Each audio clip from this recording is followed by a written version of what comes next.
اب پوچھو نا کسی سے آپ کون؟ بریلوی۔ آپ کون بھائی؟ میں وہابی۔ آپ کون؟ میں دیوبندی۔ آپ کون؟ میں شیعہ۔ اگر بندہ کہہ دے، میں نے کافی بار مجھ سے کسی نے سوال کیا آپ کون ہے، میں نے کہا مسلمان۔ او وہ تو ٹھیک ہے، وہ تو سارے مسلمان ہیں، سمجھ ہو کون؟ لو تو مسلمان کے بعد بھی کوئی سوال ہے؟ بندہ اگر کہے کہ میں مسلمان ہوں، اس کے بعد کوئی سوال بچتا ہے؟ جب بندہ کہہ دے میں مسلمان ہوں، اس کے بعد کوئی سوال ہے باقی؟ یہ کہنا میں بریلوی ہوں، دیوبندی ہوں، ضروری اس کی ضرورت ہے؟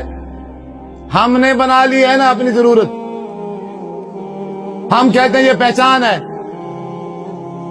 یہ کہاں لکھا ہوا ہے قرآن میں اور حدیث میں کہ ایک مسلمان کی پہچان فرقہ ہے؟ قرآن تو منع کرتا ہے وَلَا تَفَرَّقُوا، فرقے نہ بناؤ۔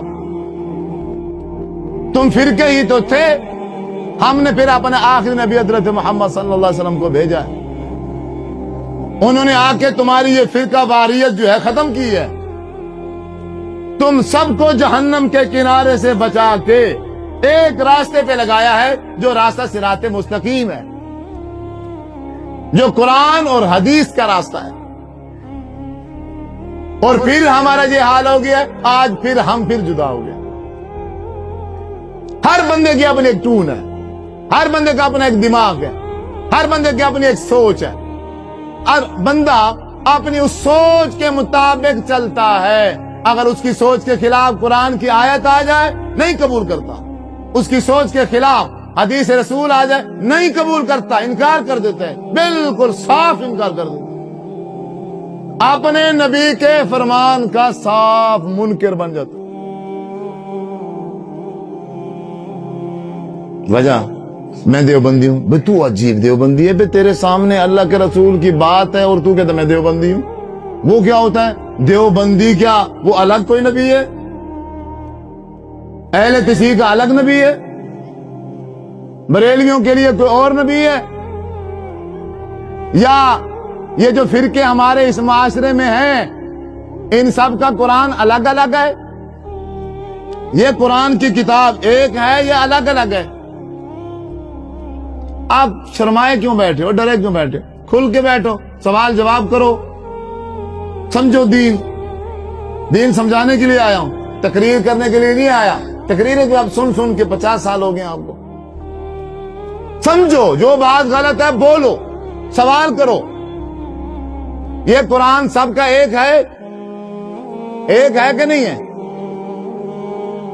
اور حدیث رسول صلی اللہ علیہ وسلم ایک ہے یا کئی ہیں؟ اللہ ایک ہے ہم سب کا، ہم سب کا نبی ایک ہے، قبلہ، تو ہم کیوں ایک نہیں ہیں؟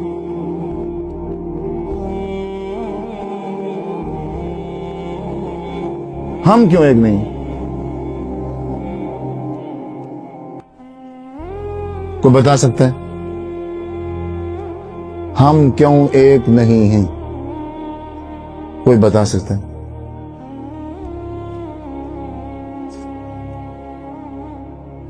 کوئی میرے فین ہیں، کوئی اس کے فین ہیں، کوئی اس کے فین ہیں، کوئی اس کے فین ہیں، کوئی اس کو چاہنے والے ہیں، کوئی اس کو چاہنے والے ہیں۔ میرا مولوی الگ ہے، اس کا مولوی الگ ہے، اس کا مولوی الگ ہے، وہ اس کو پسند کرتا ہے، وہ اس کو پسند کرتا ہے۔ یہ پسند نہ پسند چل رہی ہے۔ مجھے فلاں کی تقریر اچھی لگتی ہے، وہ بس مجھے مزہ آ جاتا ہے، وہ جو کہے گا سچ ہوگا، وہ جو کہے گا سچ ہوگا، میں جو کہوں گا جو مجھے چاہنے والا وہ کہے گا سچ ہوگا۔ تو قرآن کس لیے ہے؟ اس طرح تو پھر ہر بندہ سچا ہے، اس کے نزدیک اس کا مولوی سچا تو وہ سچا، تو پھر جھوٹ کہاں ہے؟